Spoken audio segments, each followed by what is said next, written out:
Okay, students, welcome to the class. In continuation of our chapter number 7, today we will discuss about the elements of directing. See, basically there are 4 elements of directing. Number 1 is supervision, second is motivation, third one is communication, and the fourth one is leadership. Supervision. Now, what is supervision? As we have discussed on the several times, supervision is a process in which a manager verifies whether the employees are working in a correct manner or not. देखिए, जिस भी employ को कोई direction दी गई है कि आपको ये काम करना है या आपको ये काम करवाना है, अब करवाएगा तो कौन?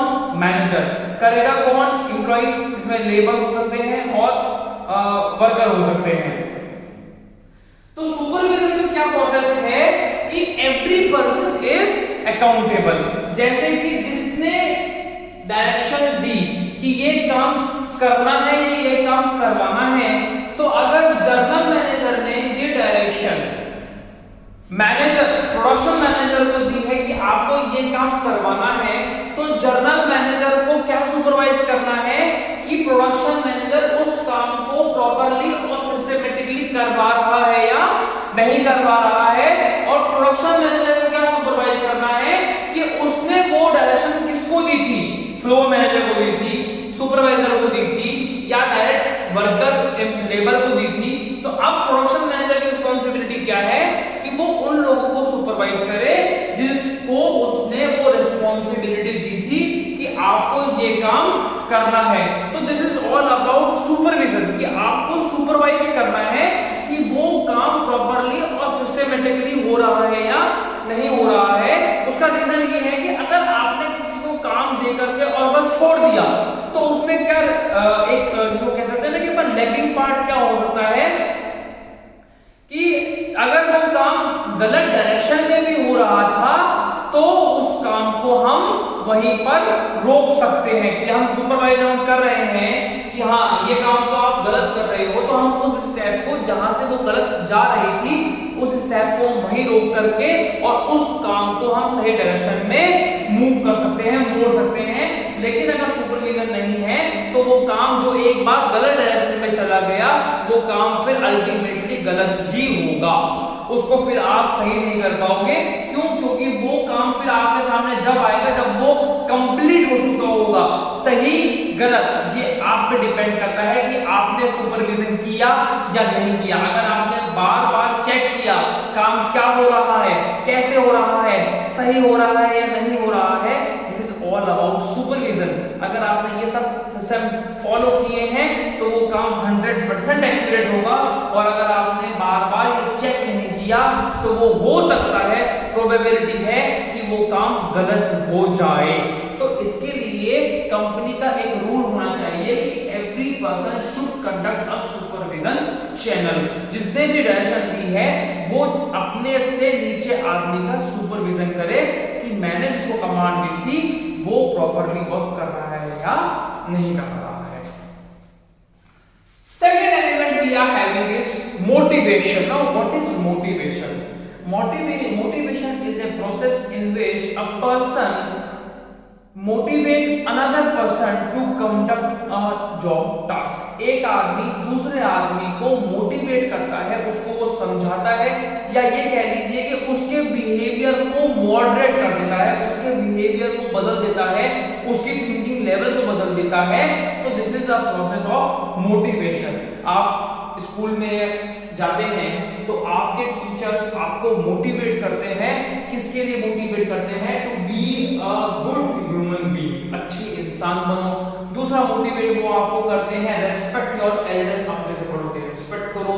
तीसरा वो आपको मोटिवेट करते हैं टू सिक्योर गुड परसेंटेज, अच्छी परसेंटेज लेके आओ और अच्छे कंपटीशन को फाइट करो और एक अच्छा इंसान बनो। तो this is all about the motivation. जब टीचर अपने स्टूडेंट को मोटिवेट कर रहा है, वो उसको समझा रहा है, तो motivation is a process in which a person motivates the another person. Motivation के इंटीग्रेटेड टर्म्स हैं, 3 टर्म्स हैं। मोटिव का मतलब होता है क्या रीजन है, क्या कारण है, क्या उद्देश्य है जिसके लिए हम किसी आदमी को समझाना चाहते हैं। सेकंड इज मोटिवेशन, हम उसको फिर उसके अकॉर्डिंग जो रिक्वायरमेंट है, जो हमारा मोटिव है, जो हमारा एक तरीके से ऑब्जेक्टिव है, उसके अकॉर्डिंग से हम उसको मोटिवेशन देते हैं, उसके अकॉर्डिंग हम उसको समझाते हैं। And the third one is motivator, जो इंसान मोटिवेट करता है उसको हम मोटिवेटर कहते हैं। मतलब the person who gives motivation to the another person, that person is known as motivator, जिसने मोटिवेशन किसी दूसरे आदमी को दिया। Some characteristics of motivation we have to study. First is it is a psychological phenomena. Psychological मतलब क्या हो गया, दिमाग से जुड़ा हुआ।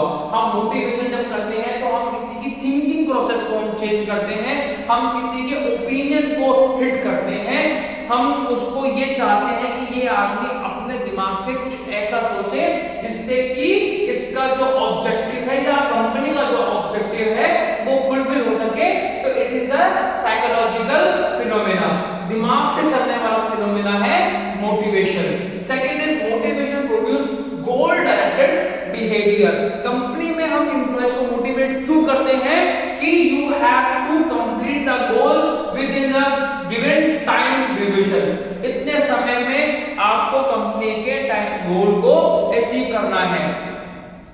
दूसरा मोटिवेशन क्या देंगे हम कंपनी के गोल को कि you have to produce the efficient and effective product so that we can become the market leader. अब ये गोल था कंपनी का, क्या गोल था, टू बिकम मार्केट लीडर। आपने अपने वर्कर को, अपने लेबर को, अपने एम्प्लॉय को क्या मोटिवेशन दिया कि you are to produce efficient and effective quality product so that we can become market leader. Third one is motivator can be positive as well as negative. अगर कोई जैसे कहते हैं ना अच्छा इंसान है तो वो कौन सा मोटिवेटर होगा, वो पॉजिटिव मोटिवेटर होगा। और एक बुरा इंसान है तो वो कौन सा मोटिवेटर होगा, वो नेगेटिव मोटिवेटर होगा। जैसे कि नेगेटिव मोटिवेटर का सबसे बड़ा एग्जांपल किसके पास है, वो है हमारा जो महाभारत का एक बहुत बड़ा कैरेक्टर है, वो है शकुनी।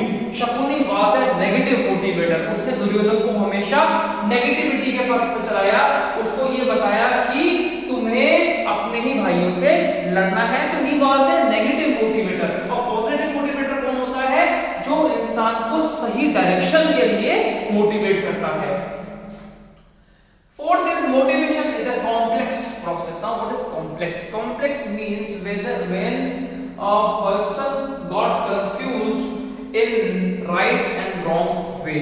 तो मोटिवेशन जो होती है वो कॉम्प्लेक्स प्रोसेस को भी सिंप्लीफाई कर देती है, या कह लीजिए कि motivation itself is a complex process जिसके अंदर बहुत सारे रूट्स होते हैं।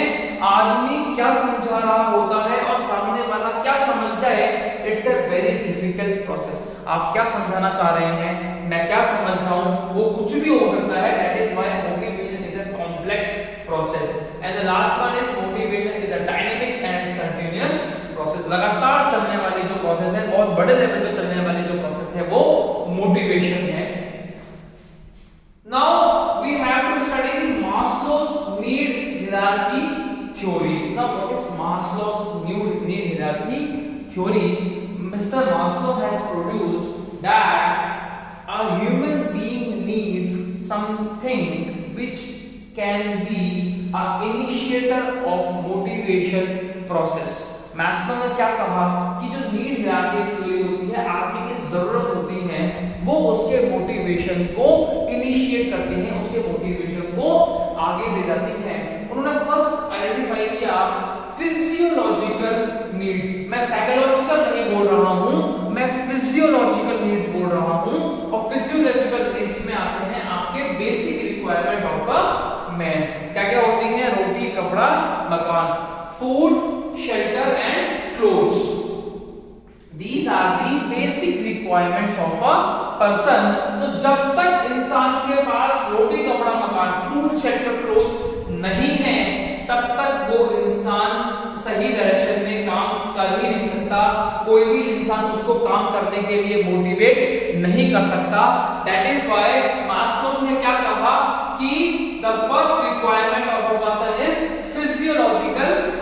जब तक ये फिजियोलॉजिकल नीड्स आदमी की कंप्लीट नहीं होंगी तब तक वो इंसान काम करने के लिए मोटिवेट नहीं हो सकता। Second is safety and security needs. Safety, किस चीज की सेफ्टी चाहिए इंसान को? सेफ्टी चाहिए आदमी को, खुद की सेफ्टी चाहिए कि जब मैं वर्क प्लेस पे, जो मेरा काम करने का क्षेत्र है, मेरा काम करने का एरिया है, उस प्लेस पे मुझे सिक्योरिटी चाहिए। जैसे कि अगर हम बात करें कि एक ऐसी फैक्ट्री है जहां पर स्टील रॉड्स का काम होता है, आयरन का काम होता है, उस एरिया में काम कर रहे लोगों के लिए स्पेशली डिजाइन शूज आते हैं। That is why they can be secure themselves, they can be safe. मतलब वो सेफ हो सकते हैं कि अगर कोई मिसहैपनिंग हो जाती है तो उनके पैरों को इतना इफेक्ट नहीं होगा। तो this is what is safety and security. आदमी को सिक्योरिटी चाहिए, किससे? मनी रिलेटेड, कि अगर कोई मेरे साथ मिसहैपनिंग हो जाती है तो मुझे क्या मिलनी चाहिए? इकोनॉमिक हेल्प मिलनी चाहिए, इकोनॉमिक सेफ्टी चाहता है। दो तरह की सेफ्टी बताइए उन्होंने, फिजिकल सेफ्टी और दूसरा इकोनॉमिक सेफ्टी। फिजिकल सेफ्टी अभी हमने जो बात की कि उनको एक स्पेशली डिजाइन शूज चाहिए जिससे कि वो अपने आप को सिक्योर कर सके, सेफ कर सके फिजिकल डैमेज से।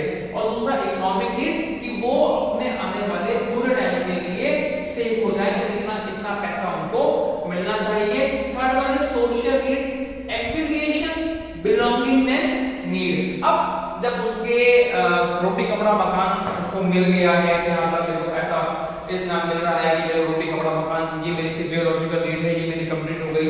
सेकंड नंबर पे उसको वर्किंग प्लेस में सिक्योरिटी, सेफ्टी मिल गई, इकोनॉमिक सिक्योरिटी उसकी हो गई है कि हाँ मैं इतना पैसा कमाता हूँ कि मैं अगर मेरे साथ कोई मिसहैपनिंग भी हो जाती है तो उससे भी मैं एनकाउंटर कर सकता हूँ। अब तीसरी टाइप पे आदमी क्या सोचता है कि यार अब मुझे सोसाइटी में बिलोंगिंगनेस चाहिए, कि लोग मुझे रिकॉग्नाइज करें, मैं लोगों के बीच में मूवमेंट कर सकूं, कि आपकी ऐसी सोसाइटी है जहां सब मिडिल क्लास फैमिलीज रहती हैं, तो आप भी ये चाहोगे कि इन सब फैमिलीज में मेरा भी एक, जिसे कहते हैं ना, स्टेटस होना चाहिए, मुझे भी लोग बिलोंगिंग में लें, मुझे भी लोग पहचाने, मुझे भी लोग अपने साथ का समझे। तो नेक्स्ट जो नीड है उसकी वो सोशल नीड है, सामाजिक नीड है, कि वो ये चाहता है कि लोग मुझे पहचाने, लोग मेरी रेस्पेक्ट करें, या ये कह लीजिए लोग मुझे जानना स्टार्ट कर दें। बिलोंगिंग मतलब कि लोग मुझे अपने जैसा ही माने। Fourth one is esteem need. Esteem क्या होता है? सेल्फ एस्टीम मतलब होता है खुद की रेपुटेशन। अब जब उसको सोशल मतलब सोशली उसको मतलब कह लीजिए कि उसको एक तरीके से स्टेटस मिल गया है, तो अब वो ये चाहता है कि कंपनी में भी मुझे सेल्फ एस्टीम मतलब कि मुझे रिकॉग्निशन मिले। अब वो रिकॉग्निशन कैसे मिलता है? कि if a person is doing a work in a very prominent way, the person should be awarded with any title. क्या टाइटल होना चाहिए आपके हिसाब से? Employee of the month, employee of the year, ऐसे बहुत सारे जो टाइटल हो सकते हैं। That is esteem need. अब वो चाहता है कि मुझे रिकॉग्निशन मिले, लोग मुझे जिसे बोलते हैं ना कि जैसे इज्जत दें, तो वो उसकी रिक्वायरमेंट 4 नंबर पे आ जाती है। जब उसकी सोशल कंप्लीट हो जाती है तो वो चाहता है कि अब मुझे लोग रेपुटेशन से माने और मुझे इज्जत दें।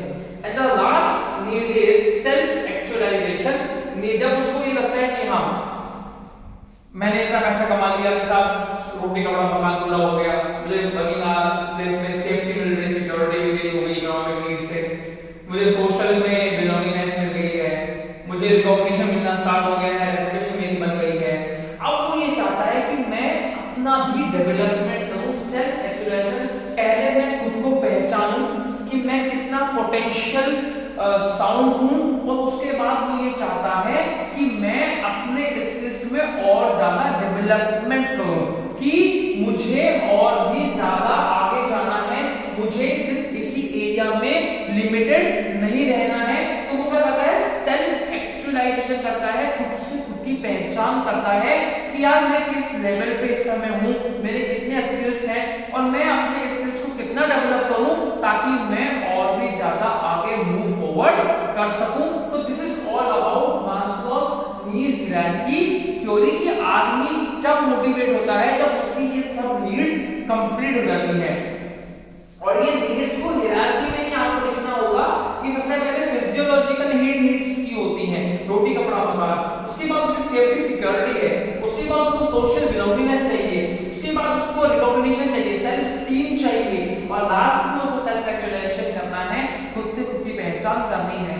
ये एक हायरार्की है, ये एक चेन है, ये मैस्लो ने डेवलप की है कि जब तक ये नीड्स इंसान की कंप्लीट नहीं होगी तब तक वो इंसान आपका मोटिवेट नहीं हो सकता। So this is all about the process of motivation, and in the next lecture we will discuss about the further. Thank you.